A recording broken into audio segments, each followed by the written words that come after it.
വെറും 400 രൂപയ്ക്ക് വാഗമണ്ണിൽ ഗവൺമെൻറ്റിൻ്റെ ഒരു റൂം ഇതുപോലെ നിങ്ങൾക്ക് കിട്ടുമെന്ന് പറഞ്ഞാൽ നിങ്ങൾക്ക് വിശ്വസിക്കാൻ പറ്റുമോ? പലർക്കും അറിയാം, അല്ലാത്തവരൊന്ന് കണ്ടു നോക്കുക വീഡിയോ, അപ്പം അറിയാം.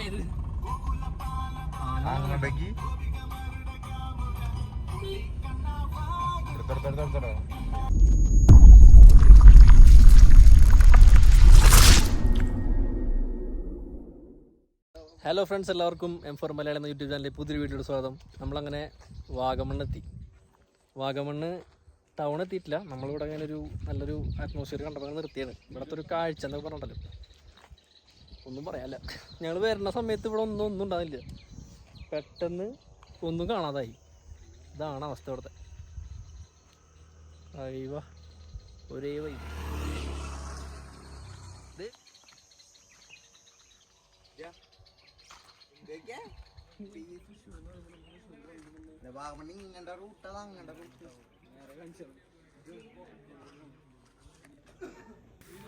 ഇവിടുന്ന് നേരെ ആ ഒരു ചെക്ക് പോസ്റ്റ് പോലെ കാണുന്നില്ലേ, അവിടുന്ന് അതിൻ്റെ അപ്പുറത്തോട്ടാണ് വാഗമണ്ണ് വരുന്നത്. നമുക്ക് അവിടെ നിന്ന് എങ്ങനെയാണ് നമുക്ക് പോകാനായിട്ടുള്ളത്, നമുക്ക് നമ്മുടെ യാത്ര അങ്ങോട്ട് തുടങ്ങാം.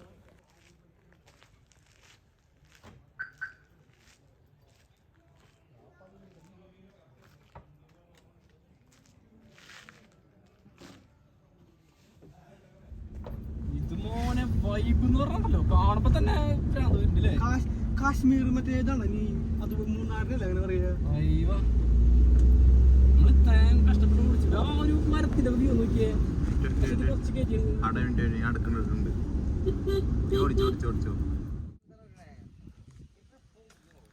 നിങ്ങൾക്ക് കാണാനുള്ള വീഡിയോ ഒക്കെ എടുത്തെടുത്ത് നമ്മളങ്ങനെ ആദ്യം എത്തിച്ചേർന്നത് വാഗമൺ മെഡോസിലായിട്ടാണ്. അപ്പോൾ നമ്മളെ മെഡോസ് കണ്ടിട്ട് വന്നപ്പോൾ ഇവിടെ പുറത്ത് നമുക്ക് ചാർജും കാര്യങ്ങളൊക്കെ ഉണ്ട്. ഉള്ളിലോട്ട് കയറാനായിട്ട് ക്യാമറ കൊണ്ടുവരികയാണെങ്കിൽ സെപ്പറേറ്റ് അതിനും ചാർജും കാര്യങ്ങളൊക്കെ വരുന്നുണ്ട്. നമുക്കിവിടെ ഇരിക്കാനുള്ള സ്ഥലമൊക്കെ ഉണ്ട്. നമ്മൾ ഒന്ന് റെസ്റ്റൊക്കെ എടുത്തിട്ട് നടക്കാമെന്ന് വിചാരിച്ചു. അപ്പോൾ നമുക്ക് മെഡോസിൻ്റെ കാഴ്ചകളൊന്ന് കണ്ടിട്ട് വരാം. ഞങ്ങൾ വന്നത് ഒരു ഓഫ് സീസൺ സമയത്താണ്. ഇവിടെ ഇപ്പോൾ ഓറഞ്ച് അലേർട്ടൊക്കെയുള്ള ടൈമിലാണ് ഞങ്ങൾ വന്നത്. വീഡിയോ നിങ്ങൾ കാണുന്നത് ഒരു പക്ഷേ ഡിസംബറിലായിരിക്കും, പക്ഷെ ഞങ്ങളൊരു മൺസൂൺ സീസണിലാണ് ഞങ്ങളിവിടെ വന്നത്. വന്നപ്പോൾ അധികം സന്ദർശകരൊന്നുമില്ല. അതുപോലെ ഇവിടെ നിന്ന് ഓറഞ്ച് അലേർട്ടായിരുന്നു. ഞങ്ങളത് രാത്രി നോക്കിയിട്ട് പിന്നെ വേണ്ടെന്ന് നോക്കിയിട്ടല്ലോ എന്നുള്ള രീതിക്ക് ഇറങ്ങിയതായിരുന്നു. അധികം സന്ദർശകരൊന്നും ഉണ്ടായിരുന്നില്ല. ഇവിടുത്തെ സിപ്പ് ലൈനും കാര്യങ്ങളൊക്കെയാണ് ഈ കാണുന്നത്. നിങ്ങൾക്ക് വേണമെങ്കിൽ ഇവിടെ വന്നൊന്ന് ട്രൈ ചെയ്ത് നോക്കാം. അത്യാവശ്യം ലെങ്ത്തും കാര്യങ്ങളൊക്കെ ഉണ്ട്, ആവശ്യമുള്ളവർക്കൊന്ന് ട്രൈ ചെയ്ത് നോക്കാവുന്നതാണ്. ഇവിടുത്തെ മുട്ടക്കുന്നുകളെന്ന് പറഞ്ഞു കഴിഞ്ഞാൽ ഒന്ന് അടുത്തടുത്തായിട്ട് ഒരുപാട് കുന്നുകൾ അങ്ങനെ നമുക്ക് കാണാൻ പറ്റും. അപ്പോൾ ഓരോ കുന്നും നമ്മൾ മാറി മാറി ഇതുപോലെ ഇറങ്ങി ട്രക്ക് ചെയ്ത് പോയി അങ്ങനെ കണ്ടുവന്നു. നമ്മളിപ്പോൾ വന്നിരിക്കുന്നത് ഇവിടുത്തെ ഏറ്റവും പ്രശസ്തവും അതുപോലെ തന്നെ ഒരുപാട് ഐതിഹ്യങ്ങളൊക്കെ ഒളിഞ്ഞിരിക്കുന്ന നമ്മുടെ ഒരു മിസ്റ്ററി പ്ലേസ് എന്ന് തന്നെ വേണമെങ്കിൽ പറയാം. അങ്ങനത്തെ ഒരു സ്ഥലത്താണ്. പലരും കണ്ടിട്ടുണ്ടായിരിക്കാം. നമ്മുടെ തങ്ങൾപ്പാറയാണിത്. തങ്ങൾപ്പാറയിലോട്ടാണ് നമ്മളിപ്പോൾ വന്നിരിക്കുന്നത്. അപ്പം നമുക്ക് ഇതിൻ്റെ ഇവിടുത്തെ കുറച്ച് കാര്യങ്ങളൊക്കെ ഇവിടെ എഴുതി വെച്ചിട്ടുണ്ട്. ജസ്റ്റ് ഒന്ന് വായിച്ച് നോക്കി കഴിഞ്ഞാൽ അതൊക്കെ അറിയാം.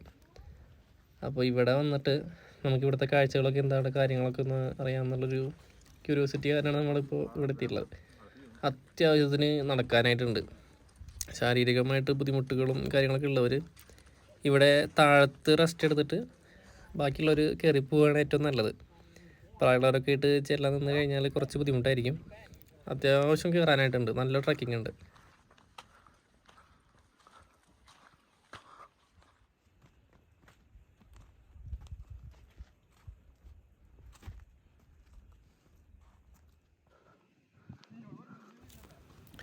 ഇവിടുത്തെ കാലാവസ്ഥയെ കുറിച്ച് പറയുകയാണെന്നുണ്ടെങ്കിൽ നമ്മൾ ഒരിക്കലും പ്രതീക്ഷിക്കാത്ത രീതിയിലുള്ളൊരു കാലാവസ്ഥയാണ് ഇവിടെ.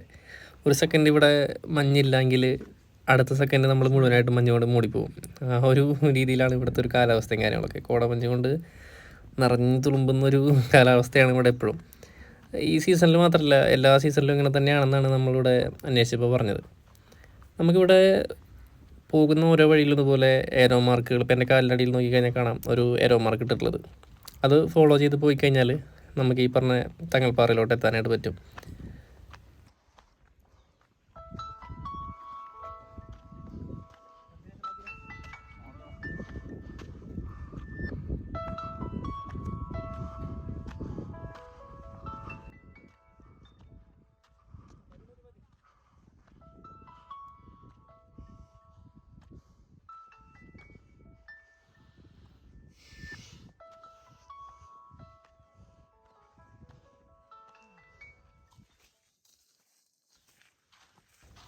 ഇപ്പം എൻ്റെ തൊട്ട് മുന്നിൽ കാണുന്ന ഒരു വലിയ ഒരു പാറയാണ് നമ്മുടെ ഈ തങ്ങൽ പാറ എന്ന് അറിയപ്പെടുന്നത്. ഇപ്പോൾ ഇവിടുത്തെ ഒരു തങ്ങളുടെ ഖബറടക്കത്തിന് ശേഷം ഉണ്ടായതാണ് ഈ ഒരു പാറ എന്നൊക്കെ ഇവിടെ പറഞ്ഞു വരുന്നുണ്ട്. പലരും പല രീതിയിലാണ് ഇവിടുത്തെ ഐതിഹ്യങ്ങളെക്കുറിച്ച് പറയുന്നത്. നിങ്ങളിവിടെ നേരിട്ട് വന്ന് ഇവിടുത്തെ ഉസ്താദിനോട് ചോദിച്ചു കഴിഞ്ഞാൽ എല്ലാ കാര്യങ്ങളും നിങ്ങൾക്ക് വ്യക്തമായിട്ട് തന്നെ അദ്ദേഹം പറഞ്ഞുതരും. ഇവിടെ നമുക്ക് കൽക്കണ്ടവും അതുപോലെ ഉണക്കമുന്തിരിയും നമുക്ക് ഇവിടുന്ന് കഴിക്കാനൊക്കെ എടുത്ത് തരും. അപ്പോൾ നമുക്ക് അവിടെ നിന്ന് വെള്ളമൊക്കെ കുടിച്ച് കഴിച്ച് അവിടെ കുറച്ച് റെസ്റ്റ് എടുക്കാം. ഇവിടുത്തെ ഏറ്റവും വലിയ പ്രത്യേകത എന്ന് പറയുന്നത് നമ്മളൊരുപാട് ദൂരം ട്രക്ക് ചെയ്ത് നടന്ന് ക്ഷീണിച്ച് വന്നാലും ഇവിടെ എത്തി നമ്മുടെ കാലിവിടെ പതിഞ്ഞു കഴിഞ്ഞാൽ ആ ക്ഷീണം കംപ്ലീറ്റ് ആയിട്ട് മാറിപ്പോകുന്നുള്ളതാണ്. അത് ഞാൻ വായ കൊണ്ട് ഇങ്ങനെ ജസ്റ്റ് പറയുന്നതൊന്നുമല്ല, നിങ്ങൾക്ക് വന്നു കഴിഞ്ഞാൽ അത് അനുഭവിച്ചറിയാൻ പറ്റും. അപ്പോൾ നമ്മുടെ സുഹൃത്തോടെ നമ്മുടെ ഉസ്താദിനോട് ഇവിടുത്തെ ഐതിഹ്യങ്ങളും കാര്യങ്ങളൊക്കെ ചോദിച്ചറിയുന്നുണ്ട്. അപ്പം അദ്ദേഹം പറഞ്ഞത് വെച്ച് നോക്കുകയാണെന്നുണ്ടെങ്കിൽ ഇത് ഒരുപാട് വർഷങ്ങളായിട്ട് ഈ പാറയ്ക്ക് വളർച്ച സംഭവിച്ചുകൊണ്ടിരിക്കുന്നുണ്ടെന്നാണ് അദ്ദേഹം പറയുന്നത്. അതുപോലെ തന്നെ തങ്ങൾ ഇവിടെ വന്ന് പ്രാർത്ഥനയിൽ ഏർപ്പെടുന്ന സമയത്ത് ഇവിടെ നിന്ന് മരണം സംഭവിക്കുകയും അതിനോടനുബന്ധിച്ച് ഇവിടെ തന്നെ അടക്കം ചെയ്യുകയാണ് ചെയ്തത്. അപ്പം ഞാനിത് പറയാനായിട്ട് എനിക്കധികം അറിയില്ല. അപ്പോൾ ഒരുപാട് വീഡിയോസും കാര്യങ്ങളൊക്കെ നമുക്ക് യൂട്യൂബിൽ നോക്കിയാൽ കാണാം. നിങ്ങൾക്ക് അത്തരത്തിൽ വീഡിയോസൊക്കെ കണ്ടു കഴിഞ്ഞാൽ ഇവിടുത്തെ ഐതിഹ്യങ്ങളെക്കുറിച്ച് കൂടുതലായിട്ട് അറിയാം. അപ്പോൾ എല്ലാവർക്കും ഉള്ളൊരു ഡൗട്ടായിരിക്കാം അവിടെ വന്നു കഴിഞ്ഞാൽ ആ ഒരു നമ്മുടെ തങ്ങൾപ്പാറയോട് എടുത്തിട്ടുള്ള ബിൽഡിങ്ങുകളൊക്കെ എങ്ങനെയാണ് പണിതിട്ടുള്ളത്. ബിൽഡിംഗ് എന്ന് വെച്ചാൽ അതൊക്കെ എങ്ങനെയാണ് പണിതേന്നുള്ളത്. ഈ ഒരു സ്കൂട്ടർ വഴി കല്ലും മണലും കാര്യങ്ങളൊക്കെ ഇവരിങ്ങനെ ഈ റോപ്പിലൂടെ അവിടേക്ക് എത്തിച്ചാണ് അവിടുത്തെ നിർമ്മിതികളൊക്കെ ഉണ്ടാക്കിയിട്ടുള്ളത്. ആദ്യം നമുക്ക് ഒരു ഡൗട്ട് വന്നു, പിന്നെയാണ് ഇത് ക്ലിയർ ആയത്. അപ്പോൾ ഇത്തരത്തിൽ ഒരുപാട് സാങ്കേതിക വിദ്യകളൊക്കെ ഉപയോഗിച്ചുകൊണ്ടാണ് അവരത് നിർമ്മിച്ചത്. ഇപ്പോൾ ഇവിടുത്തെ ക്ലൈമറ്റും ക്ലൈമറ്റിനാണ് കാലാവസ്ഥ എല്ലാവർക്കും അറിയാം. ഈ ഒരു അന്തരീക്ഷത്തിൽ നമ്മളങ്ങനെ ലയിച്ച് നിന്നിട്ട് നമ്മൾ തിരിച്ച് നമ്മുടെ വണ്ടിയുടെ അടുത്തോട്ട് എത്തി. നമ്മളൊരു ഓൾട്ടോ 800 നമുക്ക് പോകാനായിട്ട് എടുത്തിട്ടുള്ളത്. നമുക്കിനി അടുത്ത പൈൻ ഫോറസ്റ്റ് കാണാനായിട്ട് പോകും.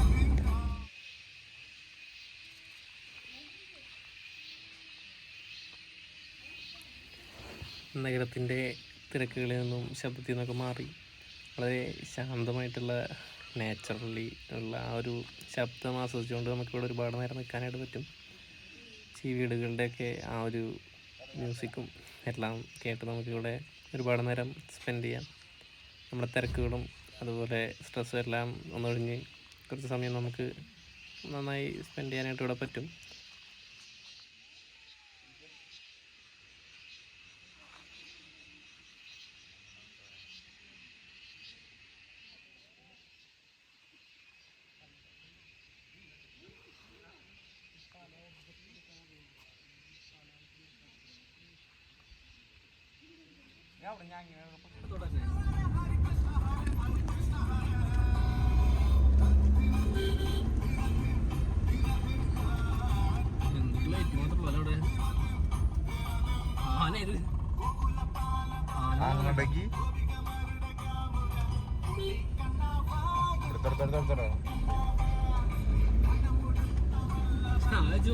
അങ്ങോട്ടേക്ക്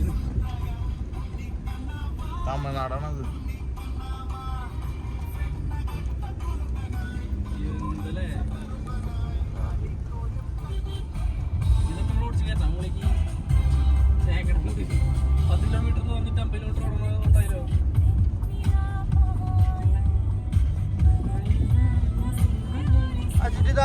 അല്ലേ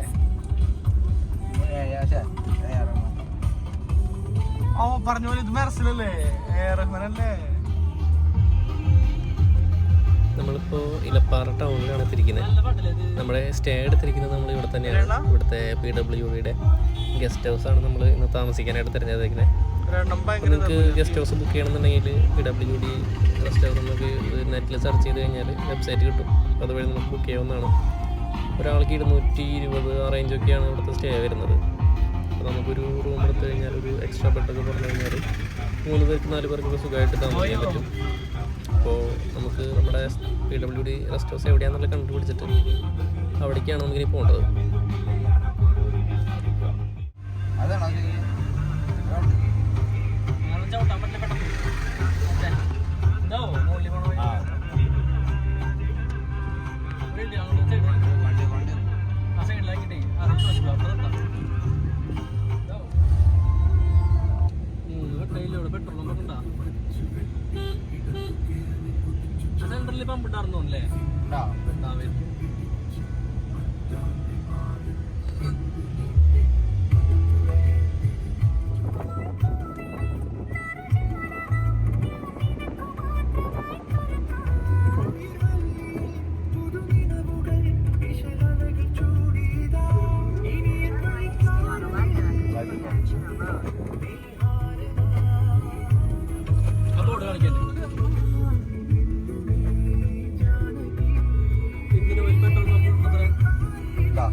ഇതാണ് നമ്മുടെ റൂം കേട്ടോ.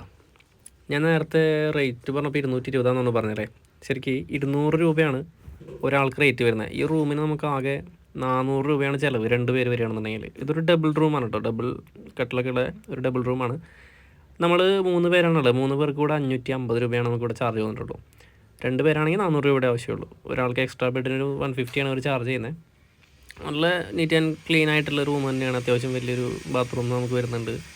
അതുപോലെ തന്നെ നമുക്കിവിടെ വാഷ് ബേസിൻ ഉണ്ട്. കുട്ടികളൊക്കെ ആയിട്ട് വരുന്നവരാണെങ്കിൽ കുട്ടീനെ കിടത്തി ആടി കളിക്കാനുള്ള നമ്മുടെ തൊട്ടിൽ വരെ ഇവിടെ ഒരു പ്രൊവൈഡ് ചെയ്യുന്നുണ്ട്. അത്യാവശ്യം ഇതൊരു ഗവൺമെൻറ് പ്രോപ്പർട്ടി ആയതുകൊണ്ട് തന്നെ നമ്മളെ ശല്യം ചെയ്യാനോ ഒന്നും ആരും തന്നെ ഉണ്ടാവില്ല.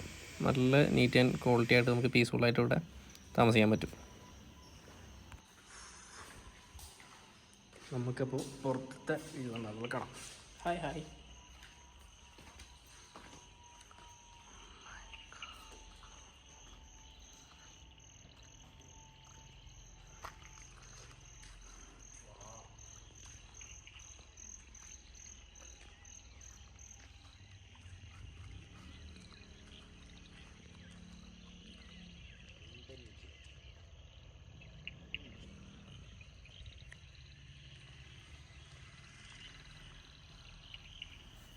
നമുക്ക് രാത്രിത്തെ ഭക്ഷണം കഴിക്കണമെങ്കിൽ ഇലപ്പാറ ടൗണിലോട്ട് പോകണം. ഇവിടുന്ന് ഒരു 1 കിലോമീറ്റർ 1.5 കിലോമീറ്ററോളം ഉണ്ട്. അയ്യോ നല്ല ചായപ്പൊടി നമ്മളല്ലേ. ഈ വീഡിയോ കാണുന്നവരോട് എനിക്ക് പറയാനുള്ള ഒരേ ഒരു കാര്യമുള്ളൂ. ഒരു വട്ടെങ്കിലും നിങ്ങൾ ഇവിടെ നിന്ന് സ്റ്റേ ചെയ്ത് രാത്രി ഇവിടെ നിന്ന് നോക്കണം. നല്ല സൂപ്പർ ചായപ്പൊടിയുടെ മണം, അതും തണുപ്പിൻ്റെ കൂടെ ഇങ്ങനെ ആസ്വദിച്ചോടെ നിൽക്കാം. വേറെ ഒരിടത്തും എനിക്ക് ആ ഒരു ഫീല് കിട്ടിയിട്ടില്ല. ഊട്ടി, കൊടൈക്കനാൽ, മൂന്നാർ എവിടെയും കിട്ടിയിട്ടില്ല. നമ്മളങ്ങനെ ഇലപ്പാറ ടൗണിലെത്തി. നമ്മുടെ ഒരു ചേട്ടൻ നമ്മളെ ഹെൽപ്പ് ചെയ്താണ് ഈ ഒരു ഹോട്ടൽ കണ്ടുപിടിക്കാനായിട്ട്. അപ്പോൾ ആളുടെ സഹായത്തോടെ നമ്മളിങ്ങനെ എത്തി. നമ്മളിവിടെ ഫുഡ് കഴിക്കാനായിട്ട് ഇരുന്ന് നല്ല മസാല ദോശ കഴിച്ചു. അഭിലാഷ് ഹോട്ടലിൽ നിന്നാണ് കഴിച്ചത്. ഞങ്ങളിവിടെ രാത്രി ഫുഡ് കഴിക്കാനായിട്ട് ഇറങ്ങിയതായിരുന്നു. ഇവിടെ വരെ കോടമഞ്ഞ.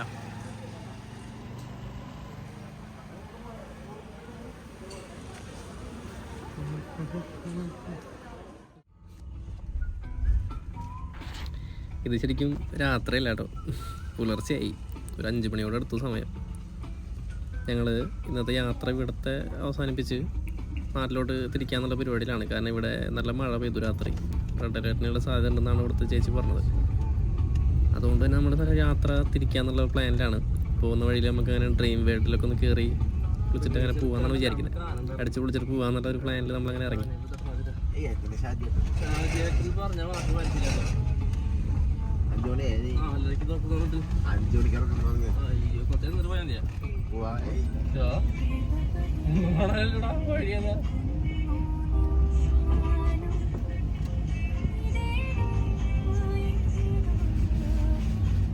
കഴിഞ്ഞ എൻ്റെ ഒരു 3-6 വീഡിയോ കണ്ടു കഴിഞ്ഞാൽ അറിയാം നമ്മൾ അവിടുന്ന് പുലർച്ചെ വാൽപ്പാറയിലോട്ട് തിരിക്കുന്ന. അതിനേക്കാളും 100 ഇരട്ടി കോടമഞ്ഞായിരുന്നു ഞങ്ങൾക്ക് ഓപ്പോസിറ്റ് ആയിട്ടുള്ള വഴിയിലുണ്ടായിരുന്നത്. ഒന്നും തന്നെ കാണാനില്ല. ഇതിൽ പിന്നെ കാറായതുകൊണ്ട് ലൈറ്റ് അത്യാവശ്യമുള്ളതുകൊണ്ട് പിന്നെ കുറച്ച് വിസിബിലിറ്റി ഉണ്ടായിരുന്നു. വീഡിയോയിൽ അത്ര വ്യക്തമായിരിക്കില്ല, പക്ഷെ നേരിട്ട് അനുഭവിച്ചറിയണം. അങ്ങനെ വെളിച്ചം വന്നു തുടങ്ങി. നമ്മൾ തിരിച്ച് നാട്ടിലോട്ടുള്ള യാത്രയിൽ ഇങ്ങനെ കാഴ്ചകളൊക്കെ കണ്ടങ്ങനെ പോയിക്കൊണ്ടിരിക്കുകയാണ്. ഞാൻ ഒരുപാട് സ്ഥലങ്ങളിൽ യാത്ര ചെയ്തിട്ടുണ്ടെങ്കിലും എനിക്ക് അതിലേറ്റവും ഇഷ്ടപ്പെട്ടൊരു സ്ഥലം വാഗമണ്ണായി തീർന്നിരിക്കുകയാണ്. കാരണം ഇവിടുത്തെ ആ ഒരു ശാന്തസുന്ദരമായിട്ടുള്ളൊരു അന്തരീക്ഷം, ഈ ഒരു പ്രകൃതിയൊക്കെ എനിക്ക് ഭയങ്കര ഇഷ്ടമായി. ഭയങ്കര സമാധാനമായിട്ട് നമുക്ക് യാത്ര ചെയ്യാനും ഇവിടുത്തെ സ്ഥലങ്ങളൊക്കെ കാണാനൊക്കെ ആയിട്ട് പറ്റും.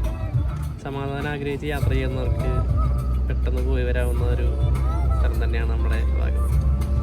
ഇവിടേക്ക് വരാനും പോകാനൊക്കെ ഉള്ള വഴികളോ കാര്യങ്ങളോ ഒന്നും ഞാൻ ഈ വീഡിയോയിൽ പറയുന്നില്ല. കാരണം എല്ലാവരും യൂട്യൂബിൽ സെർച്ച് ചെയ്ത് കഴിഞ്ഞാൽ ഇഷ്ടംപോലെ വീഡിയോസ് ഇട്ടിട്ടുണ്ട്. നമുക്കതൊക്കെ കാണാൻ വരാനുള്ള വഴികൾ കാര്യങ്ങൾ എല്ലാം നമുക്കൊരു വിരൽത്തുമ്പിൽ അവൈലബിൾ ആണ്. ഞാനും അത് തന്നെ പറഞ്ഞ് നിങ്ങളെ ബോറടിപ്പിക്കുന്നില്ല. നമുക്ക് കാഴ്ചകൾ കണ്ടാൽ മതി, കാര്യങ്ങൾ ആസ്വദിച്ചാൽ മതി, ബാക്കി മുന്നോട്ട്.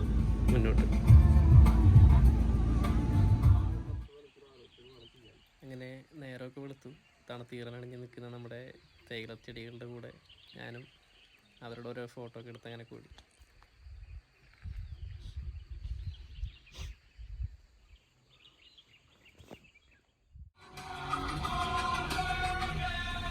നമ്മുടെ ഈ ഒരു വീഡിയോ നമ്മൾ തുടങ്ങിയത് ഇവിടെ നിന്നാണ്. അവിടെ നിന്ന് നമുക്ക് ഈ ഒരു വീഡിയോ അവസാനിപ്പിക്കുകയും ചെയ്യാം. ഈ ഒരു വീഡിയോയിൽ എൻ്റെ കൂടെ നിന്ന് എല്ലാവർക്കും സന്തോഷം അർപ്പിച്ചുകൊണ്ട് നമ്മൾ അടുത്തൊരു വീഡിയോയ്ക്ക് വേണ്ടിയിട്ട് കാത്തിരിക്കാം. ഞങ്ങൾക്ക് കൊടൈക്കനാൽ യാത്ര പ്ലാൻ ചെയ്യുന്നുണ്ട്. ആ ഒരു വീഡിയോ ഇവിടെ തന്നെ വരും. നമുക്കിപ്പോൾ അടുത്ത വീഡിയോയിൽ കാണുന്നവരെ ബൈ ബൈ. എല്ലാവരും സന്തോഷമായിരിക്കും.